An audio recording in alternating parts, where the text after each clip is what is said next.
할렐루야, 성도 여러분 반갑습니다. 하늘에 계신 우리 아버지 하나님께 예배 드리겠습니다. 다 함께 일어나셔서 찬송가 44장으로 아버지께 찬송 드리겠습니다.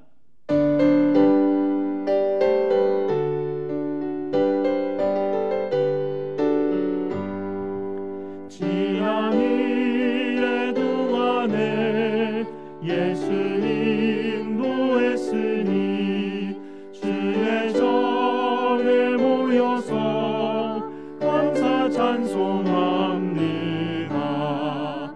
가장 복된 이날은 하늘 안식교로다. 가장 복된 이날은 하늘 안식교로다.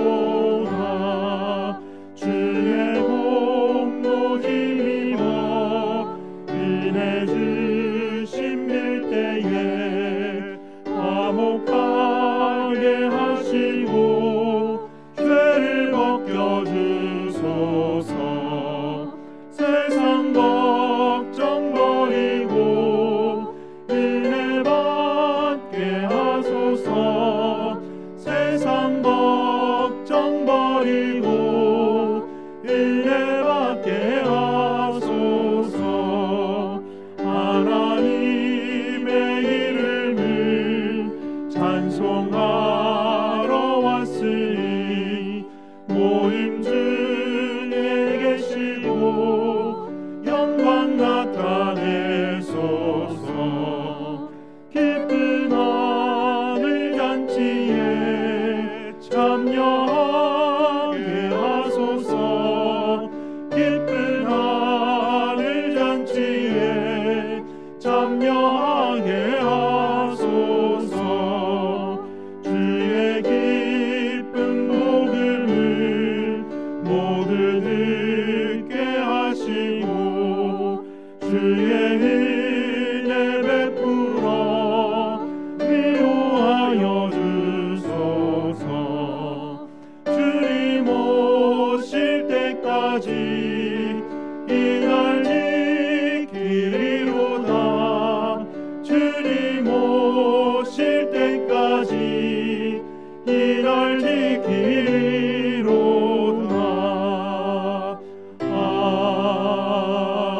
아멘.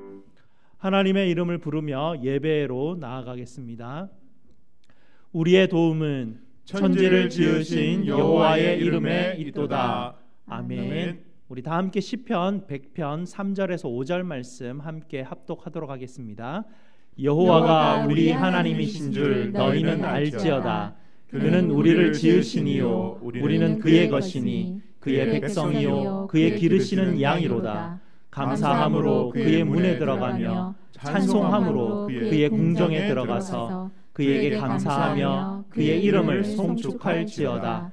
여호와는 선하시니 그의 인자하심이 영원하고 그의 성실하심이 대대에 이르리로다. 아멘. 우리 하나님께서 이렇게 축복하십니다. 하나님 우리 아버지와 주 예수 그리스도로부터 은혜와 평강이 있기를 원하노라. 아멘. 우리 다 함께 찬송가 75장 찬송 드리겠습니다.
심판하시니 나라 들리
다 함께 앉으셔서 하나님께서 우리에게 주신 약속의 계명을 함께 합독하도록 하겠습니다.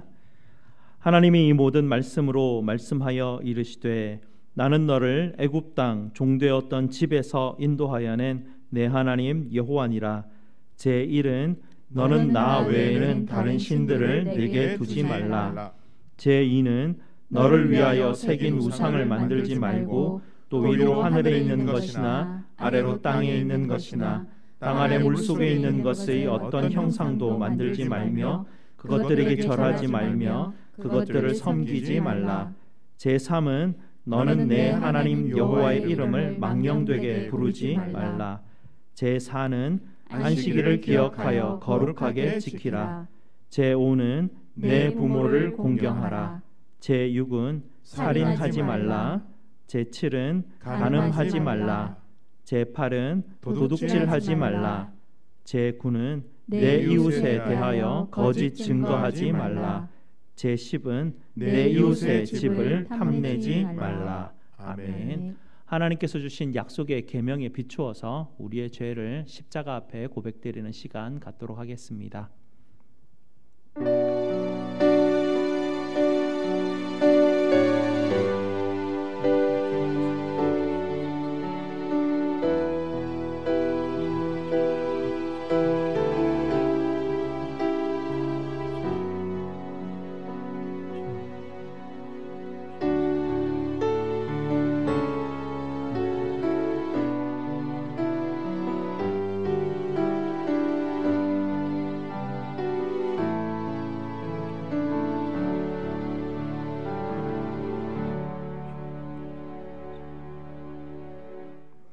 거룩하신 우리 아버지 하나님, 십자가의 희생으로 하나님을 아버지라 부르는 특권을 저희들에게 주셨지만 아버지의 나라가 임하기를 위해서 기도하지 못하고 아버지의 뜻을 마음 중심에 품지 못한 저희들을 용서하여 주시옵소서. 아버지께서 주시는 한없는 은혜와 사랑을 바라보지 못하며 눈에 보이는 위험에 흔들리고 두려워하여 나 자신의 유익과 자존심을 위해서 살아가는 저희들의 삶도 주님 용서하여 주시옵소서. 저희들의 죄를 하늘에 계신 아버지 앞에 이 시간 고백드리오니 십자가의 피로 저희를 정결케 하여 주시옵소서. 오늘도 주님이 주시는 은혜를 붙들고 아버지를 예배하며 아버지의 이름을 높이기를 원합니다. 성령 하나님, 저희들의 연약한 마음을 불쌍히 여기시고 붙들어 주셔서 온전히 아버지 하나님만 예배하며 높일 수 있도록 주님 도와 주시옵소서. 우리 구주 예수 그리스도 이름으로 기도드리옵나이다. 아멘. 우리 구주 예수님께서 에베소서 1장 7절 말씀으로 죄사함의 확신을 주십니다. 우리는 그리스도 안에서 그의 은혜의 풍성함을 따라 그의 피로 말미암아 속량 곧 죄사함을 받았느니라. 아멘. 이 복음의 말씀을 믿으시기를 축복드립니다. 다 함께 기도하시겠습니다. 저희에게 생명을 주신 아버지 하나님께 찬송과 영광을 올려드립니다. 어려운 시기 속에서 아버지 앞에 불러주시고 성도들과 함께 아버지의 이름을 찬송하게 하시니 감사를 드립니다. 폭풍과 같은 재난의 시기를 살아가고 있지만 저희를 불쌍히 여기시어 저희와 재난 가운데 함께하여 주시고 동행하여 주시니 감사를 드립니다. 오늘 각 가정과 예배실에서 예배를 드리는 저희 성도들에게 아버지 하나님 임재하여 주셔서 아버지 하나님의 은혜를 다시 한 번 더 확실히 알고 깨닫게 하여 주시옵소서. 아버지의 은혜에 늘 감사하며 아버지의 이름을 찬송하는 성도들이 될 수 있도록 주님 도와 주시옵소서. 성도들의 심령을 두드려 주시고 잠자는 성도들의 영혼을 깨워주시고 일으켜 세워 주시옵소서. 그리하여 힘든 시기 속에서도 지치지 않게 도와주시고 무기력함으로부터 건져주시옵고 하나님이 나의 힘이심을 붙들게 하시어 나를 도우시는 아버지의 이름을 부르며 살아갈 수 있는 우리 성도들 될 수 있도록 주님 인도하여 주시옵소서. 우리 제일장로교회 공동체를 아버지 하나님 보호하여 주시옵소서. 아버지의 나라와 뜻을 구하는 교회 공동체가 되게 하시고 아버지의 이름을 높이는 것이 최고의 목표가 되는 교회가 될 수 있도록 주님 도와 주시옵소서. 주님과 함께 낮은 곳에서 섬기게 하여 주시고 서로 사랑하라는 세 계명에 순종하는 주님의 교회 공동체가 될 수 있도록 주님 도와 주시옵소서. 모친상을 당한 우리 홍 집사님 주님 위로하여 주시고 한국에서 어머니의 장례 일정을 다 잘 마무리하고 안전하게 도착할 수 있도록 주님 지켜 주시옵소서. 아버지 하나님, 우리 자녀들을 위해서 기도합니다. 집에서 지내며 힘들어하는 우리 자녀들을 주님께서 위로하여 주시고 부모들에게 능력과 지혜를 주셔서 기도하는 마음을 주셔서 자녀들을 주님께로 인도하는 선한 일로 주님 인도할 수 있도록 주님 도와 주시옵소서. 아버지 하나님, 다음 학기 우리 아이들 온전한 수업 가운데 공부할 수 있는 환경을 주님께서 허락하여 주시고, 아버지 하나님, 우리 자녀들이 또한 교회 와서 신앙의 훈련도 받을 수 있는 아버지 하나님 여건도 주님께서 마련하여 주시옵소서. 자녀들과 부모님들이 함께 드리는 예배 가운데도 아버지 하나님 활령한 축복을 하나님께서 허락하여 주셔서 우리 자녀들에게도 하늘의 신령한 은혜와 감사가 넘칠 수 있도록 도와주시옵소서. 페루에서 선교하신 우리 한홍강 선교사님, 레소토에서 선교하신 우리 김옥수 선교사님, 파라과이에서 선교하신 우리 김기석 선교사님, 주님 기억하여 주시고 아버지 하나님 지켜주시옵소서. 우리 선교사님들 현지 상황이 어렵고 위험함에도 불구하고 선교지를 떠나지 않고 선교지 원제민들과 함께 사역을 하고 있습니다. 우리 주님께서 특별한 은혜를 내려주셔서 아버지 하나님 선한 길로 인도하여 주시옵소서. 사역을 하실 때마다 능력 허락하여 주시고 많은 협력자와 도우는 사람을 붙여주셔서 복음의 빛이 드러날 수 있도록 주님 인도하여 주시옵소서. 오늘 이 예배가 주 안에서 복된 예배, 신령한 예배가 되게 하여 주시옵고, 찬양 가운데 함께 하시며 말씀 가운데 하나님이 주신 은혜를 경험할 수 있도록 주님 도와 주시옵소서. 우리 구주 예수 그리스도 이름으로 기도드리옵나이다. 아멘.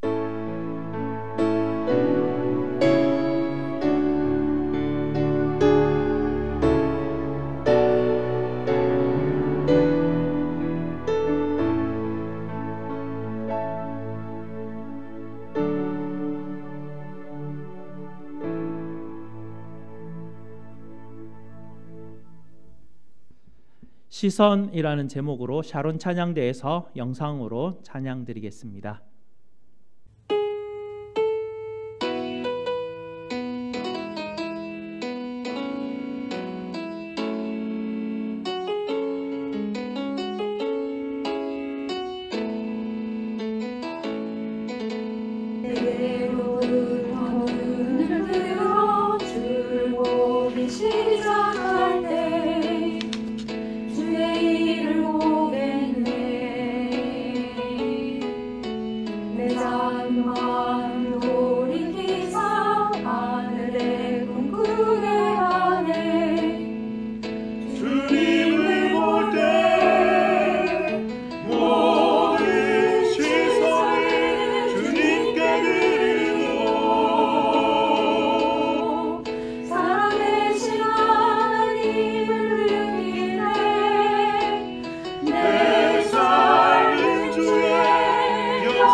아멘. 감사합니다. 하나님께서 오늘 우리에게 주시는 말씀 보겠습니다. 하나님 말씀 욥기 28장 28절 말씀입니다. 제가 가진 구약 성경 788페이지 욥기 28장 28절 말씀입니다. 다 찾으셨으면 제가 봉독해 드리겠습니다. 또 사람에게 말씀하셨도다. 보라, 주를 경외함이 지혜요 악을 떠남이 명철이니라. 아멘. 말씀을 위해서 다 함께 기도하시겠습니다. 아버지 하나님, 오늘도 진리의 말씀 앞에 저희를 불러주시니 감사를 드립니다. 지혜 성령 하나님께서 저희에게 참된 지혜를 주셔서 아버지의 말씀을 귀 기울여 듣게 하시고 깨닫게 하시고 말씀대로 살아 열매 맺는 복된 성도들 될 수 있도록 인도하여 주시옵소서. 예수 그리스도 이름으로 기도드리옵나이다. 아멘. 우리는 지금 세계적인 대재난의 시기를 살아가고 있습니다. 졸업식을 함께 축하할 수도 없는 시기를 살아가고 있고요. 또 아이들은 학교 수업이 다음 학기에 어떻게 되어질지 아직도 불확실한 가운데 서 있습니다. 잔치와 같은 기쁜 일들은 다 연기가 되고 있고요. 장례식을 조문하기도 어려운 그런 상황 가운데 있습니다.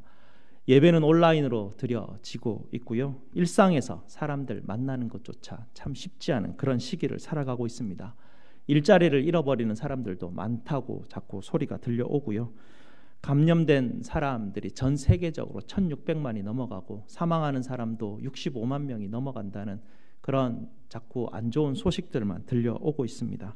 병원들은 환자를 수용하기가 참으로 버거운 그런 소식들도 들려오고 있고요.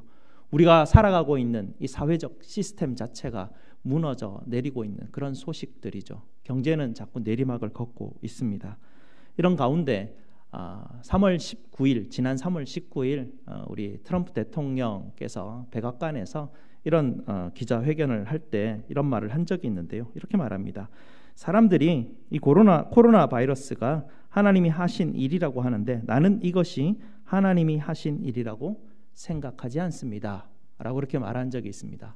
여러분은 어떻게 생각하십니까? 여러분은 이런 재난의 시기가 우리에게 닥쳐올 때 이것은 과연 어디서부터 온 것이라고 여러분은 생각하십니까? 사실 많은 사람들이 트럼프 대통령과 같이 그렇게 생각합니다. 이런 재난의 시기에 우리는 하나님에게 관심이 있기보다는 오히려 백신이 언제 만들어지냐, 치료제가 언제 만들어지느냐 이런 데 관심이 있습니다. 언제 경제가 회복될 것인가 이런 데 우리는 관심을 기울이고 있죠. 평소에 뉴스나 신문을 보지 않던 저도 막 신문을 뒤져보고 있으니까요. 과연 언제 이런 일들이 있는가 그런 관심이 생기게 됩니다. 아마 대통령이 이런 것을 대표해서 말하지 않았나 싶습니다. 우리는 물론 이렇게 당장 급하게 뭔가 해결해야 될 것에 우리가 관심을 기울일 수 있습니다. 하지만 우리는 그보다 더 중요한 것이 있다라는 것을 우리는 기억해야만 합니다. 저도 사실은 온라인 예배를 처음 시작할 때 6월쯤이면 끝나겠지 뭐 이렇게 생각하면서 준비를 시작했었습니다.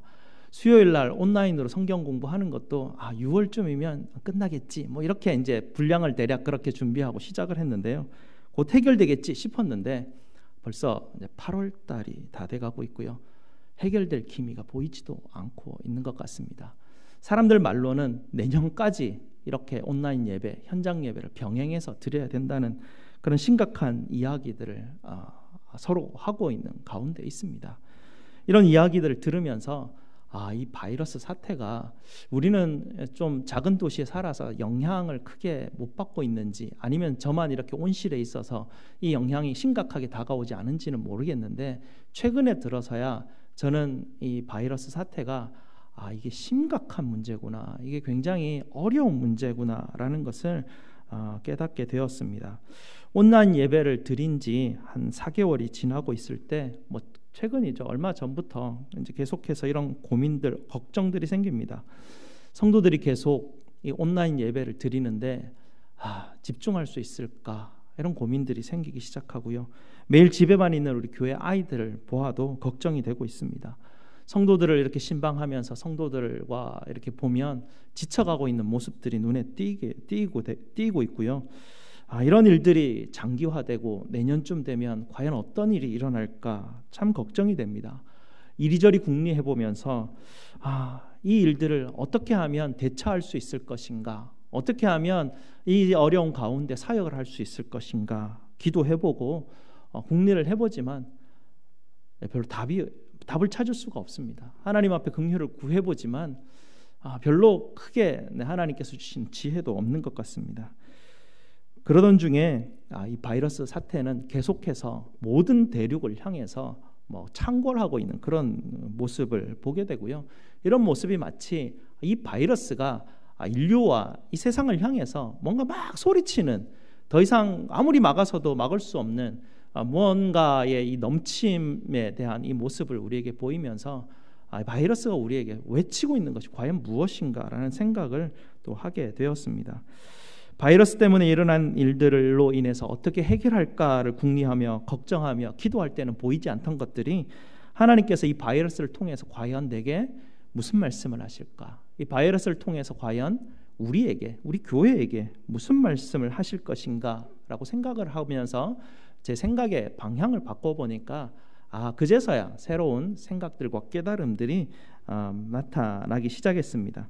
늘 알고 있었던 사실이지만요, 상황에 빠져버리고 나니까 잘 보이지 않던 거였고요. 이런 것이 우리의 연약함이구나 생각을 해봅니다. 문제에 빠져서 문제만을 바라보니까 뭔가 해답이 잘 보이지 않는 그런 어떤 사태였죠. 그런데 그런 가운데에서는 내가 하나님을 붙들고 있는 줄 알고 있었지만 여전히 문제가 나를 붙들고 뭔가 그 문제가 나를 향해서 자꾸 하려고 하는 그런 상황에 있어서 뭔가 보이지 않았던 것 같습니다. 그러나 다시 한 번 더 하나님께서 나를 붙들고 계신다라는 것을 하나님께서 깨닫게 하여 주시고, 다시 이런 사태 가운데서 하나님이 주시는 이 상황을 통해서 하나님이 내게 하시는 말씀이 무엇인가 다시 거꾸로 생각을 해보게 될 때 기도의 방향도 바뀌게 되었죠. 이제는 하나님 이 사태를 해결해 주시옵소서, 속히 하나님 우리에게 백신과 치료제를 주시옵소서라는 기도의 제목은 두 번째 기도 제목으로 밀리게 되고요. 이제 가장 우선시되는 기도는 하나님, 우리가 하나님의 심판 가운데 있음을 깨닫게 하여 주시옵소서, 하나님이 이 심판을 통해서 우리에게 하시는 말씀을 귀를 열고 듣게 하여 주시옵소서라고 그렇게 기도하게 됩니다. 문제를 놓고 기도하다가 이렇게 기도의 한계에 부딪힐 때 우리는 그제서야 발견하는 하나님의 은혜들을 볼 수가 있습니다. 한계에 부딪히지 않으면 도무지 바라볼 수 없는 그런 은혜들입니다. 이 은혜는 하나님의 심판 아래 있을 때에만 바라볼 수 있는 그런 은혜입니다. 하나님이 우리를 심판하실 때, 하나님이 이스라엘 백성들을 심판하실 때는 그들을 죽이시기 위해서 심판하는 것이 아니라 그들을 살리시기 위해서 심판하는 모습을 우리는 역사 속에서 볼 수 있습니다. 그러니 하나님의 심판 가운데서 우리는 분명하게 그분의 은혜도 발견할 수 있는 것입니다. 대통령께서 이 바이러스가 하나님의 심판이 아니라고 하였지만 구약 성경에서 우리가 배우기로는 분명히 전염병은 하나님께서 우리에게 주시는 징계의 현상이라는 것을 우리가 알고 있습니다. 하나님은 자기 백성들에게 전염병을 주시면서 이 폭풍과 같은 재난 가운데서 세미한 음성으로 말씀하고 계시는 것을 우리는 말씀 속에서, 말씀이 우리에게 가르치시는 이스라엘의 역사 속에서 우리는 볼 수가 있습니다. 그 구약 백성들이 어떻게 했습니까? 그 말씀을 너무 늦게 깨달아서 그들은 큰 고난과 고통을 당하고 있는 모습도 우리는 보았습니다. 하나님은 그 백성들을 위해서 때로는 감당할 수 없는 이런 재난의 사건들을 허락하여 주십니다. 그리고 이 감당할 수 없는 재난 가운데서 하나님은 몇 가지 우리에게 가르쳐 주시는 것이 있는데요, 두 가지를 볼 수가 있습니다. 첫 번째는 하나님께서 우리를 낮추시는 일을 하십니다. 두 번째는 하나님의 거룩하심을, 하나님을 경외해야 된다라는 것을 우리에게 깨닫게 하여 주십니다. 대표적으로 우리가 잘 아는 욥과 다윗을 볼 수가 있는데요, 욥은 재난을 통해서 무엇을 깨달았습니까? 하나님 앞에서 완전히 낮아졌습니다. 하나님이 질문하는 것에 한마디도 대답을 할 수 없는 그는 그것을 경험하면서 온전히 하나님을 경외할 수밖에 없다라는 것을 그는 깨닫게 되었습니다. 다윗도 마찬가지죠. 다윗이 인구조사를 합니다. 그의 군사력이 얼마나 큰지, 그가 조세를 거둘 수 있는 인구는 얼마나 많은지 이것을 카운트를 하죠. 자기의 힘으로 나라를 지키고 과연 운영할 수 있을 것인가를 측량을 해보는 것입니다. 그때 하나님께서는 진노하셔서 이스라엘에게 전염병을 내리시고 그로 인해서 엄청난 사람이 죽게 되었습니다. 이 감당할 수 없는 재난 앞에서 다윗은 하나님 앞에 죄를 아뢰고 엎드려 자기를 낮추실 때 하나님은 아라우나의 타작마당에서 그의 심판을 그치십니다. 욥도 다윗도 하나님의 심판 앞에서 철저히 자기 자신을 낮추었고 하나님의 거룩하심을 하나님을 경외해야 된다라는 것을 다시 한 번 더 깨닫게 되었습니다. 그리고 우리는 하나님의 심판 앞에서 또 주의해야 될 것도 있습니다. 이 재난과 같은 전염병과 같은 이런 재난, 이런 심판 아래에 있을 때 하나님의 심판 아래에 있을 때 욥도 그렇고 다윗도 그렇고요. 철저하게 이것은 자기에게만 적용했습니다. 다른 사람을 바라보지 않았죠. 다윗이 사무엘하 24장 17절에서 이렇게 말하는 것을 우리는 볼 수가 있습니다. 다윗이 백성을 치는 천사를 보고 곧 여호와께 아뢰어 이르되 나는 범죄하였고 악을 행하였거니와 이 약물이는 무엇을 행하였나이까 청하건대 주의 손으로 나와 내 아버지 집을 치소서 하니라. 다윗은 하나님의 심판 아래에 있을 때 철저하게 그 심판이 자기에게 임한 것이라고만 생각했지 이것이 어느 도시에 있는 무슨 도시에 죄가 많았기 때문에 저 사람의 죄가 많았기 때문에 하나님이 심판하고 저 사람은 왜 회개하지 않는가라는 생각을 전혀 하지 않았습니다. 그저 하나님께서 주시는 심판 아래서 자기를 낮추고 하나님을 경외할 뿐이었죠. 세상을 휩쓸어가고 있는 이 전염병은 가장 과학이 발달해 있는 미국도 유럽도 지금 감당할 수 없는 거대한 사건입니다. 이런 대규모의 재난 사태 앞에서 우리는 인간의 한계를 깨닫게 되는 것이고요. 이것을 통해서 하나님은 우리를 낮추시는 하나님의 그 의도를 우리는 깨달아야 되는 것입니다. 하나님의 심판 앞에서 다른 사람의 행동을 내가 판단하는 것이 아니라 오직 그 하나님의 심판이 나를 향하고 있다라는 것을 깨닫는 것, 이것이 이 심판에 있어서 심판 아래 살아가는 우리에게 가장 중요하게 적용될 점입니다. 감당할 수 없는 일들이 우리에게 허락될 때가 있습니다. 그럴 때마다 욥과 다윗을 기억하시고요. 하나님이 이 감당할 수 없는 일들을 허락하시는 것은 하나님의 목적, 낮추심과 하나님을 경외하게 하는 것, 그것에 있다라는 것을 다시 한 번 더 깨달으시기 바랍니다. 마지막으로 두 번째인데요. 이 폭풍이 불어올 때 우리는 하나님의 지혜를 찾아야 합니다. 오늘 본문 말씀이 욥기 28장인데요. 욥기 28장은 사람의 지혜가 얼마나 큰지에 대한 이야기들을 기록을 하고 있습니다. 욥기 28장 3절에 보면 이렇게 기록을 하고 있는데요. 사람은 어두움을 뚫고 모든 것을 끝까지 탐지하여 어둠과 죽음의 그늘에 있는 광석도 탐지하되 라고 말하고 있죠. 1절부터 쭉 보게 되면 사람이 은이 어디에 있는지, 금이 어디에 있는지, 동이 어디에 있는지, 철이 어디에 있는지 이것을 발견하는 것을 정말 신기한 지혜의 모습으로 그리고 있습니다. 이 철을 어떻게 흙에서부터 녹여내며 철광석을 어떻게 모아가지고 단단한 이런 그 철광석들을 만들어내고 있는 재련을 하고 있는지 사람의 지혜가 참으로 대단하다라는 것을 욥기에서 지금 이 부분에서 노래하고 있고요. 또 9절과 10절을 보게 되면 이렇게 돼 있죠. 9절 말씀을 보면 사람이 굳은 바위에 손을 대고 산을 뿌리까지 뒤엎으며 반석에 수로를 쳐서 각종 보물을 눈으로 발견하고 다이아몬드를 캐는 것이죠. 보석을 캐는 것입니다. 어디에 있는지도 모르는 땅속 깊은 곳에 있는 그것을 찾아 들어가서 사람이 어떻게 그것을 캐는지 참으로 사람은 대단한 탐구력과 대단한 지혜를 가지고 있다라는 그런 어떤 사람의 대단함들에 대해서 보고 있는데요.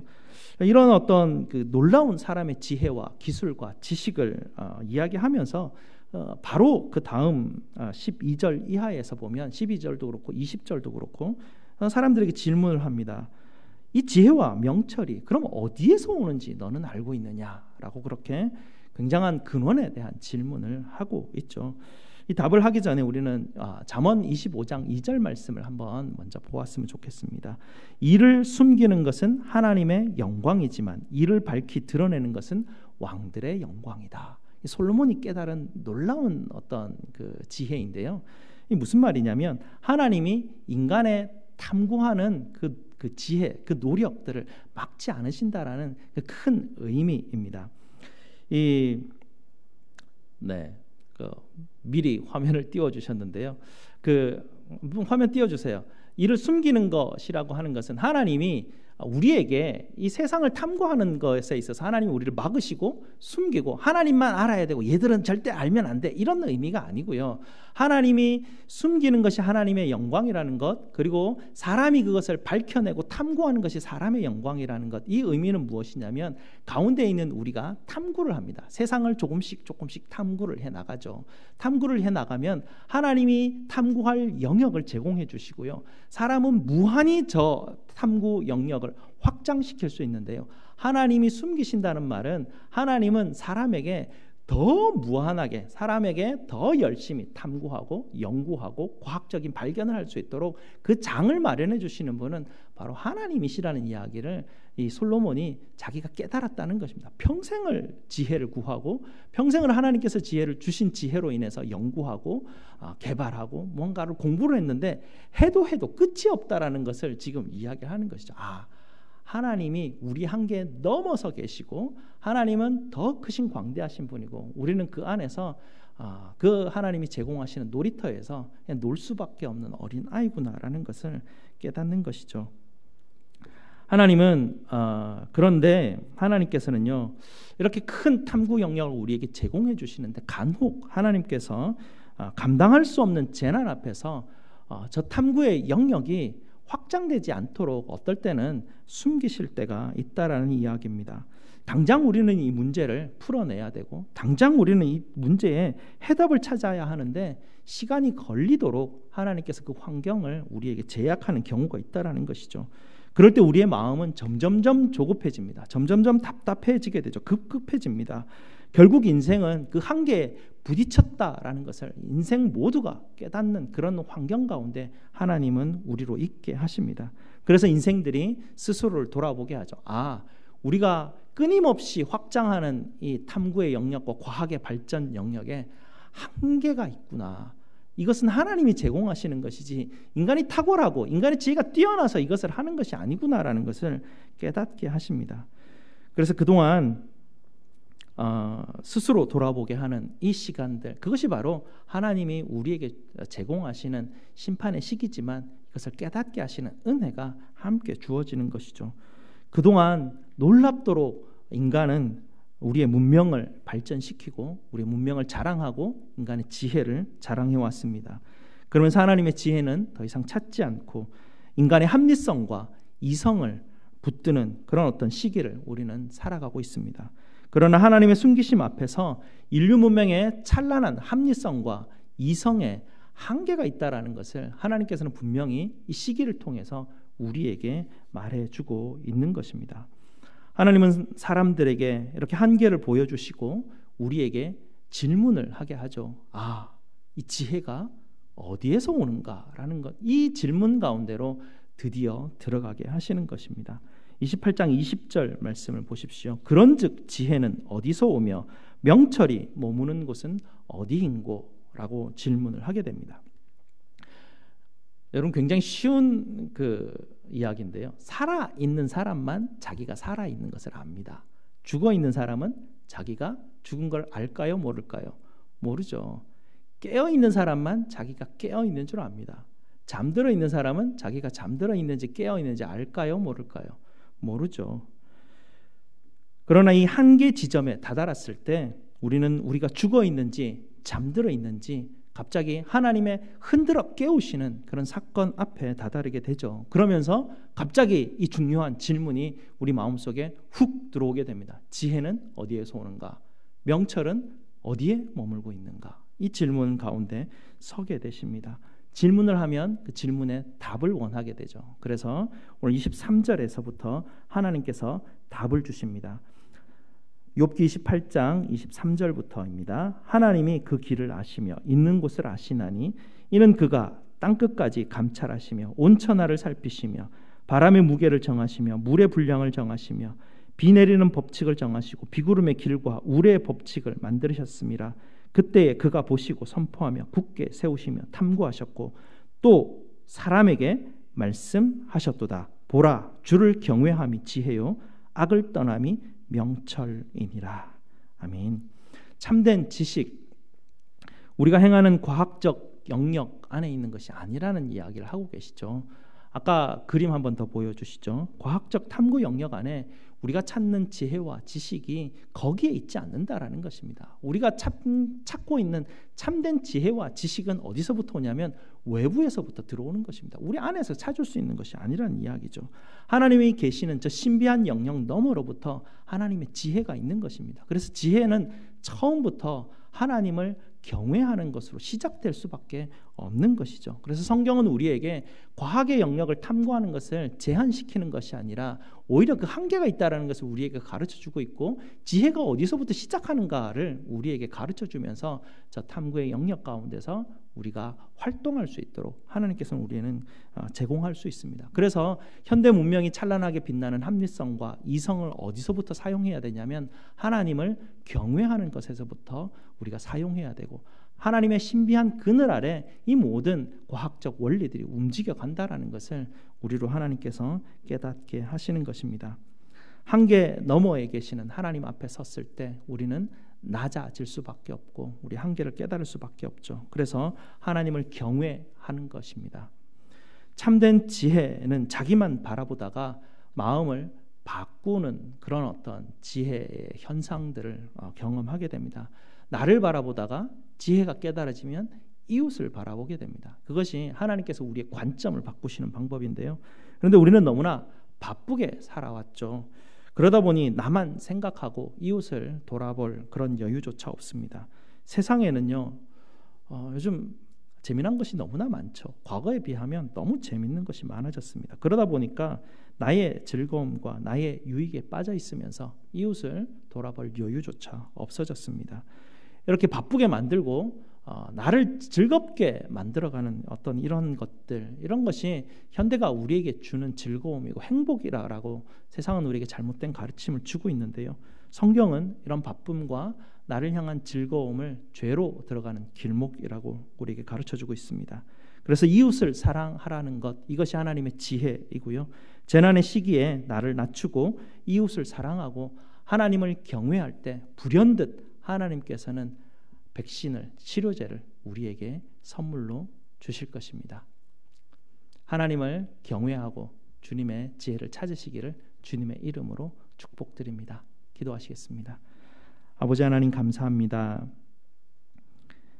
감당할 수 없는 재난의 시기를 지나가고 있을 때 우리 성도들에게 지혜의 마음을 두드려 주시옵소서. 하나님의 지혜를 가르쳐 주셔서 다시 한 번 더 깨닫게 하여 주시고, 지금까지 우리가 놀랍도록 지혜롭게 살아왔던, 내 인생을 자랑하고 살아왔던 모든 삶을 다시 한 번 더 내려놓게 하시고, 하나님의 크고 하나님의 거룩하시고 하나님의 놀라우심 앞에서 하나님 우리가 얼마나 작고 보잘것없는 존재이며 우리의 한계가 얼마나 큰지 다시 한 번 더 깨닫고 주님의 낮추심 앞에 겸손하여져 낮추게 하여 주시고, 하나님 이웃을 바라보게 하시고 하나님을 경외하는 우리 성도들, 지혜로운 성도들 다 될 수 있도록 주님 지켜 주시옵소서.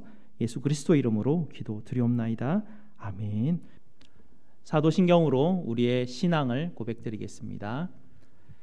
전능하사 천지를 만드신 하나님 아버지를 내가 믿사오며 그 외아들 우리 주 예수 그리스도를 믿사오니 이는 성령으로 잉태하사 동정녀 마리아에게 나시고 본디오 빌라도에게 고난을 받으사 십자가에 못 박혀 죽으시고 장사한 지 사흘 만에 죽은 자 가운데서 다시 살아나시며 하늘에 오르사 전능하신 하나님 우편에 앉아 계시다가 저리로서 산자와 죽은 자를 심판하러 오시리라.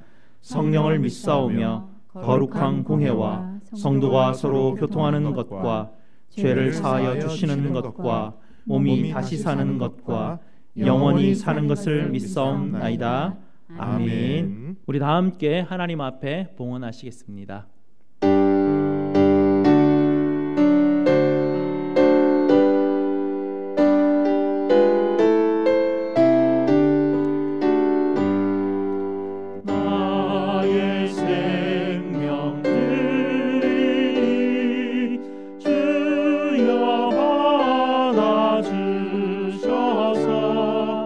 세상 살아갈 동안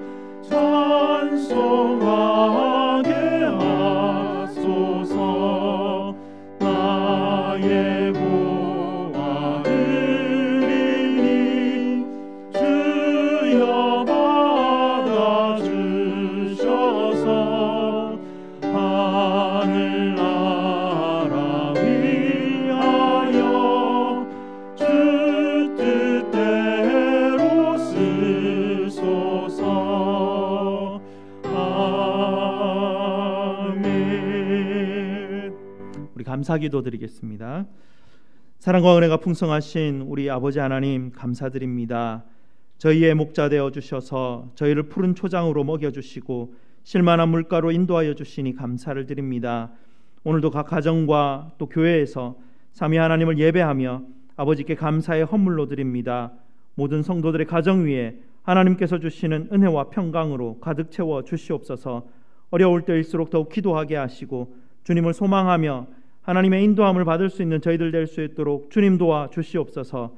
인생의 골짜기에서 무엇을 먹을까 무엇을 입을까 염려하며 살아가는 인생들에게 아버지의 크고 부요하심을 맛볼 수 있도록 주님 은혜 내려 주시고 아버지의 긍휼하심과 회복하게 하심을 바라볼 수 있는 저희들 될 수 있도록 주님 도와 주시옵소서.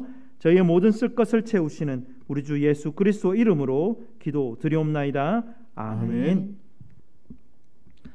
다 함께 일어나셔서 찬송가 342장으로 하나님께 찬송드리겠습니다.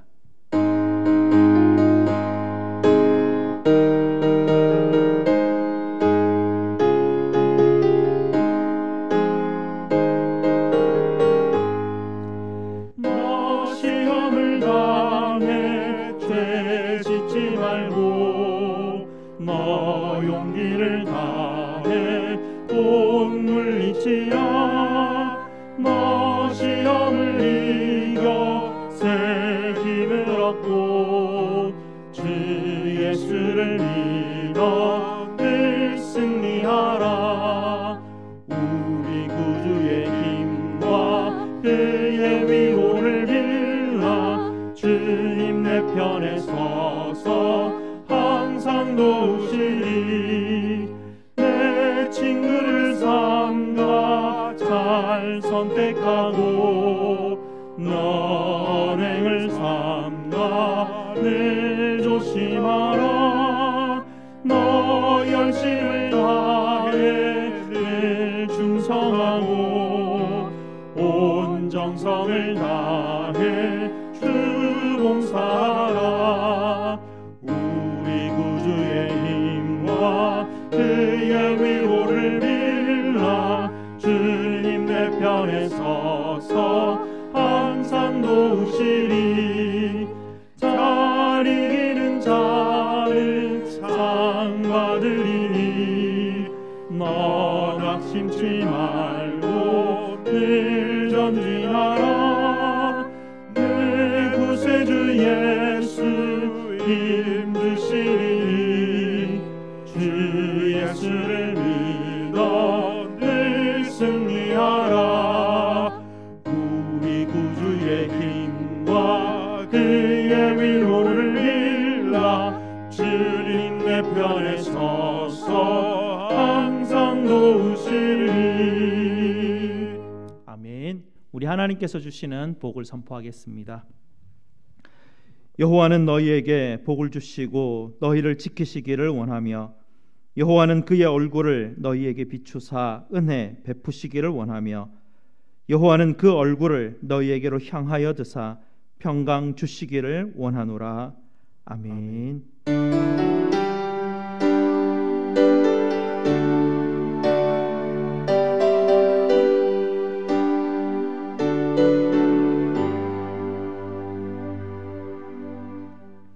우리 서로 축복합시다. 주님은 너를 사랑해. 주님은 너를 축복해.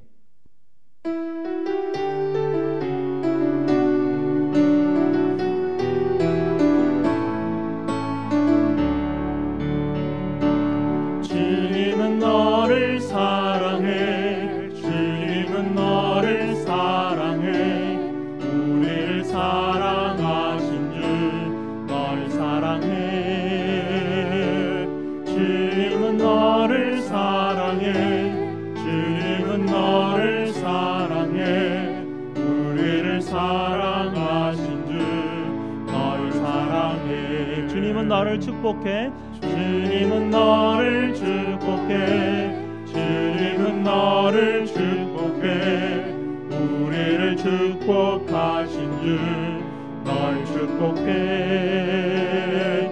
주님은 너를 축복해. 주님은 너를 축복해. 우리를 축복하신 주 널 축복해.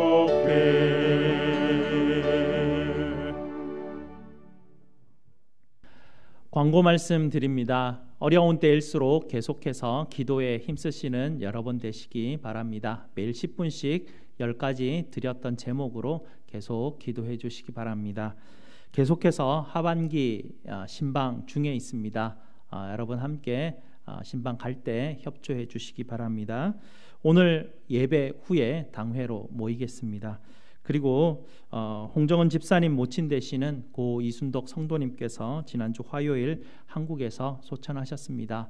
우리 홍정은 집사님 가정을 위해서 여러분 기도해 주시고 장례 모든 일정 잘 마치고 돌아올 때까지 기도 부탁드립니다. 감사합니다. 다음 주에 뵙겠습니다.